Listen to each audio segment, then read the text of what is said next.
Hello, Canada. Welcome to the first in a series of videos aimed at giving you data-based information so you can sort fact from fiction in an age of disinformation. This first video is called Old Canada. We hear a lot about the aging Canadian population, but what does that really mean, and how does it affect what happens in Canada for the younger population? How does it tie into other policies like immigration and taxes? To get us started, let's talk about the baby boom. This is a generation of Canadians born between 1946 and 1965. This was a post-war period, preceding the birth control pill, when family sizes were large. The birth rate peaked in 1958, which coincidentally makes this most populous birth year 66 years old at the time of the recording of this video. Let's have a look at our first graph. This is taken from Government of Canada Census data, and it breaks the population up into 5-year age brackets. To see what's changed over time, we looked at this data in 1983, 1993, 2003, 2013, and 2023. It's pretty easy to see the sharp peak of the baby boomers moving from the left to the right 10 years at a time on this graph. You can also see that the peak increases from about 2.5 million people to about 2.75 million as time goes on. Since nobody's born at 20 or 25 years old, this increase is due to the immigration of people that were born during the baby boom years.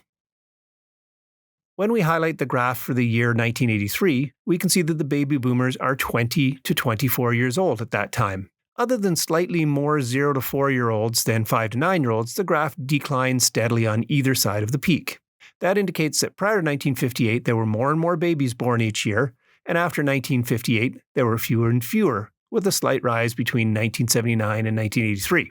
The drop-off after the baby boom could only be due to less babies per family, as there was not a significant drop in the population or the number of families in Canada. If anything, the population continued to grow. When we move forward to 1993, the graph still reflects pretty much the same shape and trends, but with the baby boom peak now being 10 years older. We do see slightly more people at all ages, and that's due to immigration.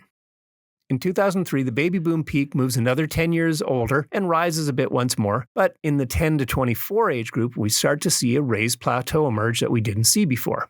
Since this plateau has about 150,000 more people per age group than it did 10 years earlier, this would have to be either very young adult immigrants or the children of the baby boom age immigrants that had come to Canada between 1993 and 2003. Between 2003 and 2013, we can see the baby boom peak shows only a tiny bit of growth, but the plateau that we'd first seen in 2003 has now spread to encompass 20 to 40 years and has increased by about 250,000 people per age group over the previous 10-year period. This is an indication that there had been a shift towards younger immigrants and an incremental increase in the number of immigrants. Between 2013 and 2023, we see the most drastic change in any of the time frames that we looked at.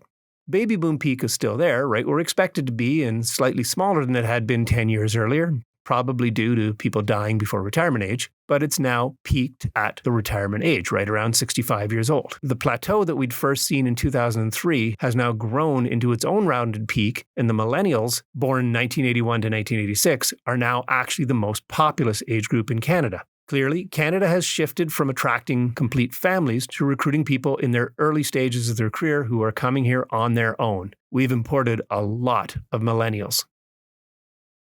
That covers what we can learn by looking at how many people we have at each 5-year age bracket in Canada, and begins to show us why we consider ourselves an aging population.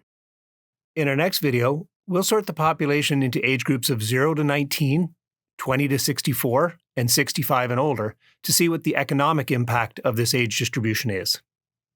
Thanks for watching. Like, subscribe, and check in regularly for new content.